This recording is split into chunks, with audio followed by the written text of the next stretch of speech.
আসসালামু আলাইকুম। আজকে আমরা জানব একটি খুবই কমন কিন্তু সংবেদনশীল ইনজেকশন সেপ্ট্রাইকজন নিয়ে। অনেক সময় ভুলভাবে ইনজেকশন দেওয়ার কারণে রোগীর বড় ক্ষতি হতে পারে। তাই এই ভিডিওতে জানব সেপ্ট্রাইকজন ইনজেকশন দেওয়ার সঠিক নিয়ম, সতর্কতা ও ভুলগুলো। এই ভিডিওটি শিক্ষামূলক। ইনজেকশন অবশ্যই প্রশিক্ষিত ব্যক্তির মাধ্যমে দিতে হবে। সেপ্ট্রাইকজন কী? এটি একটি শক্তিশালী অ্যান্টিবায়োটিক।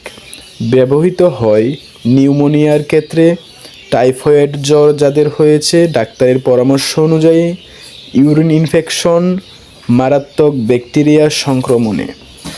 মনে রাখতে হবে, ভাইরাসজনিত জ্বর এবং সাধারণ সর্দি কাশিতে এই সেপ্ট্রাইকজন ইনজেকশন দেওয়া যাবে না। ইনজেকশন দেওয়ার আগে 5টি জরুরি নিয়ম মানতে হবেই। 1. Allergy history check. রোগীর আগে কখনো অ্যালার্জি ছিল কিনা জানতে হবে। 2. ডাক্তারের প্রেসক্রিপশন যাচাই করতে হবে। ডাক্তার ডোজ কিভাবে লিখেছে তা মেনটেন করতে হবে। কত সময় পরপর দিতে হবে বা কতটুকু সময় নিয়ে ইনজেকশনটা প্রয়োগ করতে হবে সেটা মেনটেন করতে হবে। IM না IV সব কিছু মিলিয়ে নিতে হবে প্রেসক্রিপশন দেখে। 3. রোগীর বয়স ও কিডনি অবস্থা বুঝে নিতে হবে। শিশু নাকি বয়স্ক, কিডনি রোগী হলে বাড়তি সতর্কতার সাথে ইনজেকশন দিতে হবে। 4. মেয়াদ, এক্সপায়ারি ডেট। মেয়াদোত্তীর্ণ ইনজেকশন দেখে নিতে হবে। মেয়াদ ছাড়া ইনজেকশন দেওয়া যাবেই না, ভুলেতেও না। 5. পরিষ্কার পরিবেশ, হাত ধোয়া রাখতে হবে, গ্লাভস ব্যবহার করতে হবে। সেপ্ট্রাইকজন দেওয়ার নিয়ম। এটি সাধারণত দেওয়া হয় IM ইন্টারমাসাল অর্থাৎ মাংসে, IV ইন্টারভেনাস অর্থাৎ শিরায় বা নার্ভে। ভুল জায়গায় দিলে হতে পারে তীব্র ব্যথা, ইনফেকশন, নার্ভ ড্যামেজ। ইনজেকশন দেওয়ার পর 5টি সতর্কতা খুবই জরুরি। 1. রোগীকে পর্যবেক্ষণ, 30 মিনিট নজরে রাখতে হবে রোগীকে। রোগীর কোনো সমস্যা হয় কিনা তা দেখতে হবে। 2.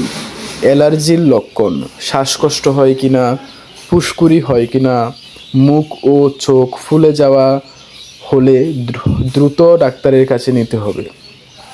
3. ব্যথা বা ফোলা, হালকা ব্যথা হলে এটা স্বাভাবিক বলে ধরা যায়। যদি বেশি হয় তাহলে ডাক্তারকে অবশ্যই জানাতে হবে। 4. একসাথে ক্যালসিয়াম ইনজেকশন দেওয়া যাবে না, বিশেষ করে শিশুদের ক্ষেত্রে বিপজ্জনক হতে পারে। 5.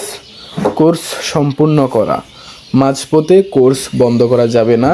অর্থাৎ ডাক্তার যদি আপনাকে 7 দিনের কোর্স দেয় সকাল বিকাল অর্থাৎ 12 ঘন্টা পর পর, তাহলে 12 ঘন্টা পর পর টাইম টু টাইম দিতে হবে, 7 দিনই দিতে হবে।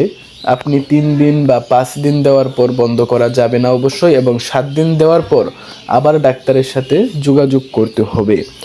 সাধারণ ভুল যেগুলো করা যাবে না: নিজের ইচ্ছামতো এই ইনজেকশন দেওয়া যাবে না, প্রেসক্রিপশন ছাড়া দেওয়া যাবে না, অ্যালার্জি না জেনে দেওয়া যাবে না, একই সিরিঞ্জ বারবার ব্যবহার তো করা যাবেই না, অপ্রশিক্ষিত হাতে ইনজেকশন দেওয়া যাবে না।